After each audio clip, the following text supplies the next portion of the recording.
জীবনে আফসোস লাগে, এত বড় ইঞ্জিনিয়ার হলাম, কিন্তু বাবার বিদায়ের সময় কি বলে বিদায় দিতে হয় তাই তো শিখলাম না।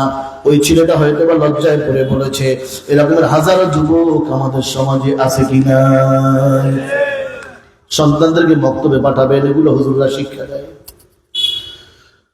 দয়াল নবী চোখের পানি ছেড়ে দিয়ে কান্না করতে লাগলেন। আম্মা জান আয়েশা বলেন, আমি যখন ঘরের দরজার পর্দা সরিয়ে দিলাম, রহমতের নবী সাহাবীদের নামাজের দিকে তাকাইয়া চোখের পানি ছেড়ে দিয়া কান্না করতে লাগলেন। আম্মা জান আয়েশা বলেন, আমি একটা কাপড়ের টুকরা দিয়ে নবীজির চক্ষু থেকে পানিগুলো মুছতে লাগলাম। আম্মা জান আয়েশা বলেন, অনেকক্ষণ হয়ে গেল, আমি দেখলাম আমার রাসূল একটু মুস্কি হাসি দিলেন। সুবহানাল্লাহ বলেন একটু, আর একটু জোরে কি বলা যাবে? একসাথে এই যুব সমাজ তোমরা একটু সাউন্ড করো না, জোরে বলি সুবহানাল্লাহ। এখনো মাঝখানে ফাঁকা জায়গা আছে, ভরপুর করে দাও ইনশাআল্লাহ। যেই সকল যুবকেরা আসবে ফাঁকা জায়গা পূরণ করে বসবে, আল্লাহ যেন প্রত্যেকের জীবনে রহমতে ভরপুর করে দেন। বলি আমিন, জোরে বলি আমিন। কবুল করার মালিক কে? আম্মা জান আয়েশা বলেন, ইয়া রাসূলুল্লাহ, আমি যখন ঘরের দরজার পর্দা সরিয়ে এলাম, আপনি কেন চোখের পানি ছেড়ে দিয়ে কান্না করলেন? রহমতের নবী বলেন, আয়েশা শোনো, এই যে সাহাবীরা নামাজ পড়ে, এই নামাজের দৃশ্য দেখে আমার কিছু কথা মনে পড়েছে আয়েশা। এই নামাজের দাওয়াত দিতে গিয়া আমার শরীরে কত তীর লেগেছে, এই ইসলামের কথা বলতে গিয়া আমার শরীর থেকে কত রক্ত ঝরছে, এই ইমানের কথা বলতে গিয়া আমার শরীরে কত পাথর লেগেছে আয়েশা। সেই কথাগুলো মনে পড়ার কারণে আমার চোখে পানি চলে আসছে। আম্মা জান আয়েশা বলেন, ইয়া রাসূলুল্লাহ, তাহলে আপনি কেন মুস্কি হাসি দিলেন? রহমতের নবী বলেন, আয়েশা শোনো, এই যে সাহাবীরা নামাজ পড়ে, এই নামাজের দৃশ্য দেখে আমার মন সাক্ষী দেয় আমি একদিন থাকবো না, কিন্তু আমার এতিম উম্মতেরা কিয়ামত পর্যন্ত এই নামাজ চালু রাখবে। নামাজ নামাজ নবীজি দুনিয়া থেকে বিদায় নিলেন সোমবার। নবীজির সর্বশেষ সোমবার দিন ফজরের সময় দুইজন সাহাবীর কাছে ভর দিয়া মেহরাবে আসলেন, ইমামতিও করলেন। কোন কোন বর্ণনায় পাওয়া যায় আবু বকর সিদ্দিক রাদিয়াল্লাহু তাআলা ইমামতি করেছেন, কিন্তু উল্লেখযোগ্য মত হলো নবীজি ইমামতি করেছিলেন, তিনি তার ইক্তেদা করেছেন। ওই ফজরের সময়, ফজরের নামাজের পরে নবীজির সর্বশেষ বয়ান খুতবা, এরপরে আর কোনো বয়ান নবীজি করতে পারেন নাই। সর্বশেষ নবীজির দুইটা কথা ছিল, আসসালাত আসসালাত ওয়া মা মালাকাত আইমানুকুম। সাহাবীরা নামাজ নামাজ, নামাজের ব্যাপারে তোমরা সতর্ক থাকবা, নামাজের ব্যাপারে তোমরা গাফিল হইবা না, আর তোমাদের অধীনস্থ যারা তাদের ব্যাপারে খেয়াল রাখবা, তাদের হক আদায় করবা।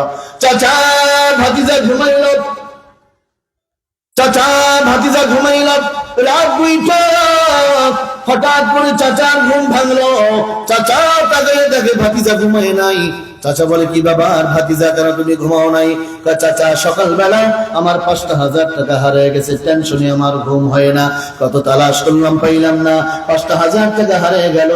রাস্তার মোড়ে তালাশ করলাম, চৌমাথায় খোঁজাখুঁজি করলাম, ঘরে বারান্দায় সব জায়গায় তালাশ করলাম, কোথাও পাইলাম না, টেনশনে আমার ঘুম হয় না। ও ভাতিজা শোনো, 5,000 টাকা হারিয়ে গেল, টেনশনে তোমার ঘুম হয় না। এই জীবন থেকে তোমার কত নামাজ ছুটে গেল, সেজন্য তোমার কোনো টেনশন হয় না।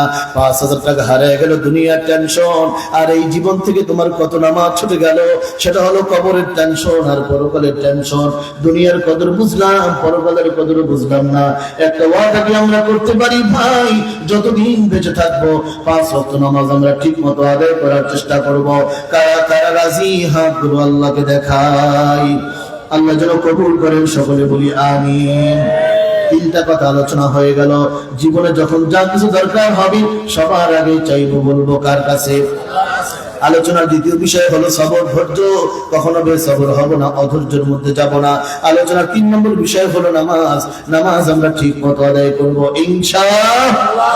সালাসাতুন কাদ হারামাল্লাহু আলাইহিমুল জান্নাত।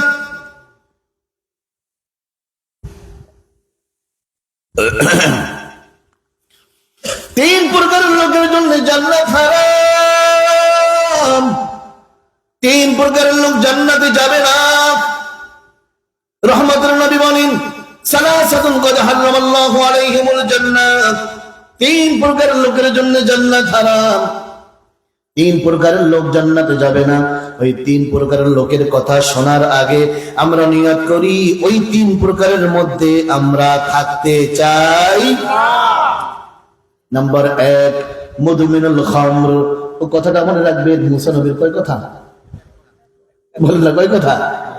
যারা পরে আসছে তারা কিন্তু এই কথা শুরু শেষ বুঝবে না। 3 প্রকারের লোকের জন্য জান্নাত হারাম। নাম্বার 1 হলো মুদমিনুল খামর, যারা সদা সর্বদা নেশা জাতীয় জিনিস পান করে, মদ, গাঁজা, হেরোইন, ফেন্সিডিল, ইয়াবা। হে যুবক, তোমাকে বলে যাই, এখন হয়তো আমার কথাগুলো তোমার কাছে ভালো লাগবে না। যেদিন কঠিন কঠিন রোগ ধরা পড়বে, সেদিন বালিশে মাথা লাগাইয়া চোখের পানি ছেড়ে দিয়া বালিশটাকে ভিজাইবা, করার কিছুই থাকবে না, জীবন যৌবন কিছুই থাকে না। যারা নেশার মধ্যে জড়িয়ে যায়, বন্ধু শোনো, আমি তোমাকে বলে যাই, তুমি নেশা ছেড়ে দাও। যদি নেশা তুমি ছেড়ে দাও, তোমার জীবন সুন্দর হবে, যৌবন সুন্দর হবে, আখিরাত সুন্দর হবে, কল্যাণময় হবে। রহমতের নবী বলেন, যারা সদা সর্বদা নেশা জাতীয় জিনিস পান করে তারা জান্নাতে যাবে না। আমি আপনাদের কাছে জানতে চাই, এই সমাজে মাদকের নেশা আছে কিনা? ওই যে মাঝখানে বলেছিলাম যুব সমাজ 3 নেশায় ধ্বংস হয়ে যায়। 3 ধরনের নেশা। নাম্বার 1 হলো মাদক নেশা, নাম্বার 2 হলো নারী নেশা, নাম্বার 3 হলো মোবাইলের নেশা। 5টা বছর পর চাচাতো ভাই আসছে, চাচাতো ভাইয়ের বাসায় মন খোলা কথা বলবে, মন খোলা কথা হয় না, মাত্র ভাই কেমন আছেন এই কথা বলিয়া মোবাইলের দিকে তাকায়। আবার একটা ফোন আসে, অথবা একটা স্ট্যাটাস দেয়, অথবা লাইক দেয়, কমেন্ট করে, একটু মন খোলা কথা তাও কিন্তু বলা হয় না। এমনকি বাপ ছেলে একসাথে একটু কথা বলবে, তাও দেখা যায় তাও তারা কথা বলতে সময় পায় না, কথা বলে না, তাও তারা কথা বলে না। কেন সময় পায় না তারা? ওই যে মোবাইলের মধ্যে মন চলে যায়, মন খুলে কথা হয় না। স্বামী স্ত্রী যখন পরস্পর ভালোবাসার কথা বলে, এই কথাও তো আসছে নফল ইবাদতে থাকলে কি সওয়াব। স্বামী স্ত্রী যখন শরীয়ত সম্মত ভাবে ভালোবাসার কথা বলে, আল্লাহ তাআলা তাদের আমলনামায় সেই সওয়াব দান করেন। এখন তো স্বামী স্ত্রীর কথা বলার সময় পায় না। স্বামীটা 8 ঘন্টা গাদার মতো খেটে আসলো, কত কষ্ট করে অফিসে সার্ভিস দেয়, উপরের বসের পেরেশানি, কাজের চাপ, 8-9 ঘন্টা কাজ করে আসলো। ঘরে আসার পর স্ত্রীর কোনো ভালো মুখ দেখতে পায় না। স্ত্রী হয়তো বা তাকে ফেসবুক নিয়ে আর মোবাইল নিয়ে, এমনকি রান্না করছে কোন ভালো কথা, একটু স্বামীকে দিয়ে দিয়ে খাওয়া দেয়, সেই সুযোগও পায় না। তা ওখানে বাড়া আছে, তুমি খেয়ে নাও। যার কারণে সংসারিক জীবনে সুখ শান্তি হয় না। সেগুলি অন্য আলোচনা, সেদিকে যাওয়ার সুযোগ নাই। রহমতের নবী বলেন, 3 প্রকারের লোকের জন্য জান্নাত হারাম। নাম্বার 1 হলো নেশাখোর, জান্নাতে যাবে না। এ যুবক, তোমাকে বলে যাই, নেশার মধ্যে জড়ায় না। বন্ধু, জীবনের অনেক বড় দাম, অনেক বড় দাম, অনেক বড় দাম। ওই যে শুরুতে বলেছিলাম, আজকে যারা সভাপতি, সেক্রেটারি, ক্যাশিয়ার, ইমাম, একদিন আমরা কেউই থাকবো না, তোমরাই হওয়া সমাজের দায়িত্ববান। এজন্যই তোমরা ধার্মিক হও, ভালো শিক্ষিত হও, আদর্শবান, মা বাপ ভক্ত হও, কবুল করার মালিক একমাত্র। 3 প্রকারের লোকের জন্য জান্নাত হারাম। নাম্বার 1 হলো নেশাখোর, জান্নাতে যাবে না। এই নেশার পাশাপাশি আর একটা জিনিস আছে, অনেকে মনে করে সেটা মনে হয় কোনো অন্যায় না, আসলে সেটাও কম অন্যায় না। বলবো সেটা, এটা বললে তো অনেকে আবার বিরক্ত হয়, হুজুর এতক্ষণ লাইন মতো ছিলেন, এইবার তো বেলাইনে চলে গেলেন। আসলে বেলাইন কোনো কথা না। দোষ যদি আমারও হয় সেটাও দোষ, দোষ যদি আপনারও হয় সেটাও দোষ। দরকার হলো সংশোধন হওয়া। মদ, গাঁজা, হেরোইন, ফেন্সিডিল, ইয়াবা, এর পাশাপাশি আর একটা জিনিস আছে যেটা এত বড় অন্যায় না, কিন্তু আসলে সেটাও কম অন্যায় না। সেটার নাম হলো বিড়ি আর সিগারেট। রাগ করছেন? গাড়ি আটকাবেন না, রাস্তাও তো খারাপ আবার না। ও যুবক, শোনো শোনো, এই কথাটা শুধু যুবকদেরকে বললেই চলবে না। অনেক মুরব্বীরাও ধূমপানের মধ্যে ব্যস্ত। কি ঠিক? আমি বললে কেন আপনি না করবেন? পৃথিবীর কোন ডাক্তার তো বলে নাই ধূমপান উপকার হয়। 4000 টাকা খরচ করলেন, 1000 টাকা ডাক্তারকে ভিজিট দিলেন, 3000 টাকার পরীক্ষা করলেন। ডাক্তার বলল, সেন্টু ভাই আপনার কি ধূমপানের অভ্যাস আছে? কিন্তু এখানে আবার কেউ সেন্টু থাকলে রাগ করেন না, এটা কথার কথা বলছি আর কি। ছেলেদের নাম সেন্টু মন্টু কাজল পাবেন রাজীব রনিজনি, মেয়েদের নাম অন্না বন্যা ঝর্ণা নদী বৃষ্টি। এই যে নামগুলি শুনাইলাম, একটা নামও ভালো নাম না। মুসলমানের নাম হতে হবে সুন্দর নাম। আল্লাহ তাআলা যখন সন্তান দান করবেন, নাতি নাতিন দান করবেন, মহল্লার ইমাম সাহেব আছে, তাদের কাছে আসবেন, হুজুর একটা সুন্দর নাম রেখে দেন। সন্তানের জন্য সুন্দর নাম রাখা এটা হলো সন্তানের হক, অধিকার। ভালো নাম রাখা, ভালো নাম রাখা, সুন্দর নাম রাখা। ডাক্তার বলল, সেন্টু ভাই আপনি তো ডাক্তার দেখাইতে আসলেন, 1000 টাকার ভিজিট দিলেন, 3000 টাকার পরীক্ষা করাইলেন, আপনার কি ধূমপানের অভ্যাস আছে কিনা? হ্যাঁ মাঝে মাঝে আছে। সেন্টু ভাই ধূমপান আজকে থেকে আর করা যাবে না, বন্ধ করতে হবে।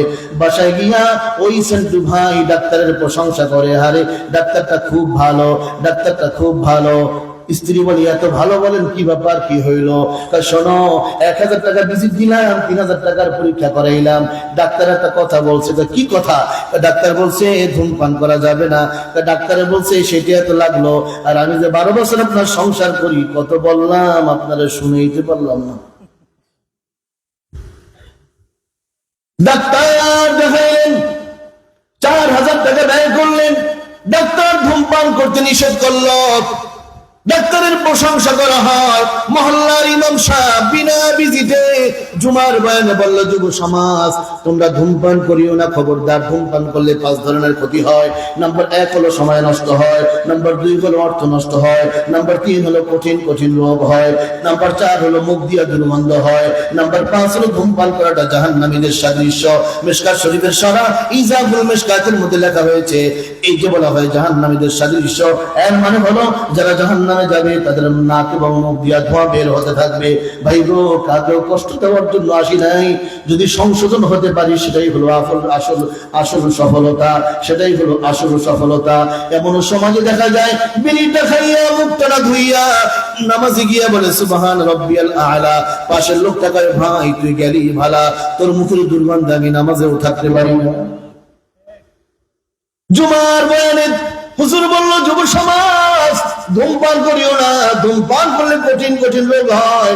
ওই যে 4000 টাকা ব্যয় করলো, ডাক্তার দেখাইলো, ডাক্তার বললো ধূমপান করা যাবে না, ডাক্তারের প্রশংসা করে। আর মহল্লার ইমাম সাহেব বিনা ভিজিটে জুমার বয়ানে বলল ধূমপান করা যাবে না। কিছু যুবক বিকাল বেলা রাস্তার মোড়ে মোড়ে দাঁড়াইয়া ইমাম সাহেবের সমালোচনা করে। হুজুর পুরানো হয়ে গেছে তো, সেদিন দেখছে আমার এই বিড়ি খাইতে, আমাকেই বলছে। আছে কিনা এমন? আল্লাহ। 3 শ্রেণীর লোকের জন্য জান্নাত হারাম। নাম্বার 1 হলো নেশাখোর, জান্নাতে যাবে না। নাম্বার 2 হলো পিতা মাতা আর অবাধ্য সন্তান, জান্নাতে যাবে না। আলোচনার 6টা কথা, আগের 3 কথা মনে আছে আপনাদের? মনে আছে? আচ্ছা, দেখি সুযোগ পরীক্ষা হবে। প্রথম 3 কথা তো আলোচনা হয়ে গেল, দ্বিতীয় 3 কথা চলছে। 3 প্রকারের লোকের জন্য জান্নাত হারাম, 3 প্রকারের লোক জান্নাতে যাবে না। নাম্বার 1 হলো নেশাখোর, জান্নাতে যাবে না। অতএব নেশার মধ্যে আমরা থাকতে চাই। যুবক ভাই বোন শোনো, যুবক ভাই তোমাকে বলে যাই, আমার কথা হয়তো বা তোমার কাছে ভালো লাগে না, কিন্তু যেদিন কঠিন কঠিন রোগ ধরা পড়বে, করার কিছুই থাকবে না। দুনিয়ার কোনো ডাক্তার, ব্যারিস্টার, জজ, কোনো গবেষক বলে নাই বিড়ি খেলে উপকার হয়, সবাই বলে ক্ষতি হয়, ক্ষতি হয়। আমিও বলে গেলাম ক্ষতি হয়, তুমি এগুলি খাবা না। কবুল করার মালিক একমাত্র আল্লাহ। আলোচনার দ্বিতীয় বিষয় হলো পিতা মাতার অবাধ্য সন্তান জান্নাতে যাবে না। নাম্বার 1 হলো নেশাখোর, জান্নাতে যাবে না। নাম্বার 2 হলো পিতা মাতার অবাধ্য সন্তান, জান্নাতে যাবে না। যুবক ভাই বোন, এখন তুমি বুঝবা না, যেদিন তুমি কলেজ থেকে বাসায় আসবা, তুমি তো এখন বুঝো না। মায়ের সাথে ঝগড়া করে কথা বলো, বাবার কথা শোনো না, মায়ের সাথে ঝাড়ি দিয়ে কথা বলো। যুবক ভাই বোন, যেদিন তুমি কলেজ থেকে বাসায় আসবা, এসে দেখবা আম্মা যে খাটে ঘুমাইতো, খাটটা ঘরে আছে, কিন্তু আম্মা মাটির ঘরে ঘুমায়।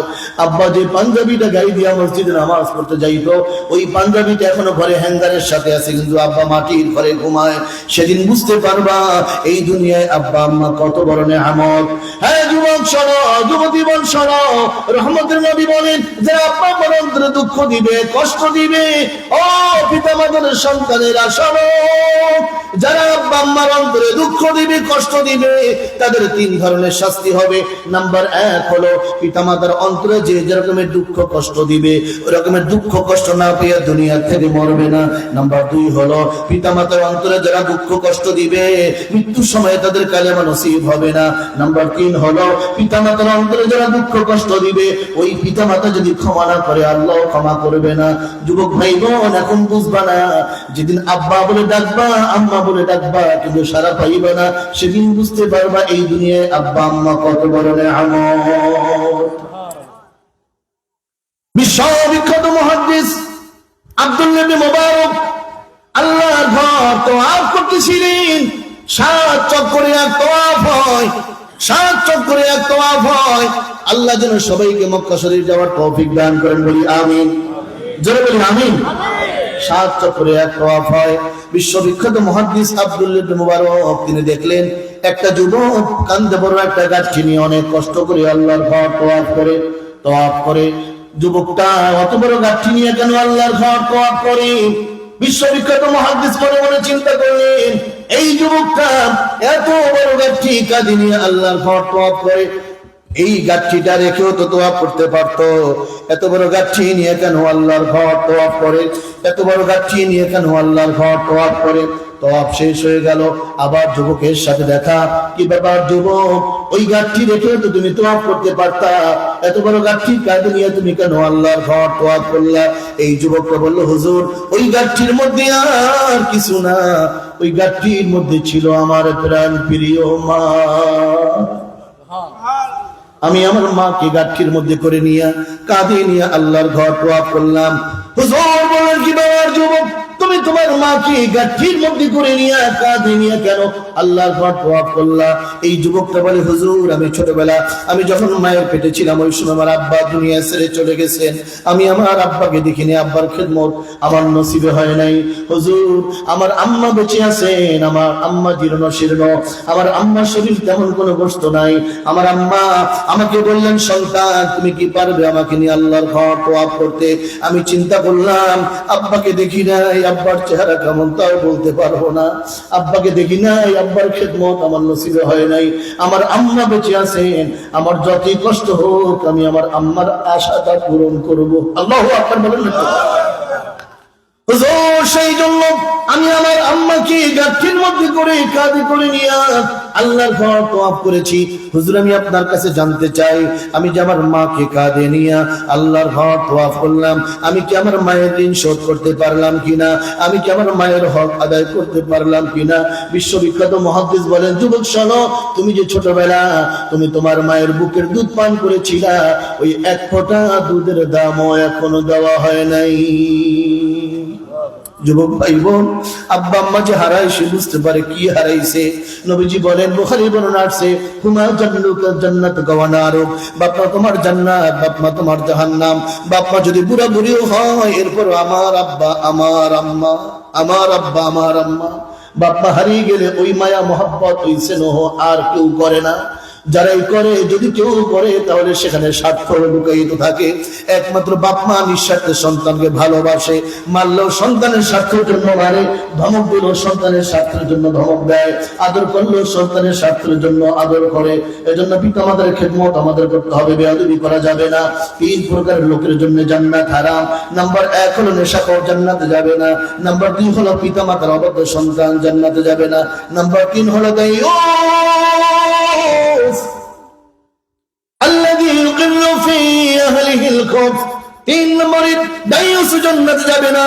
দায়ুস ওই পুরুষ ওই মহিলাকে বলা হয় যেই পুরুষ যেই মহিলা তার ঘরের মধ্যে অশ্লীলতা, বেহায়াপনা, বেপরদিগি, নোংরামি এগুলি দেখে কিন্তু কিছু বলে না।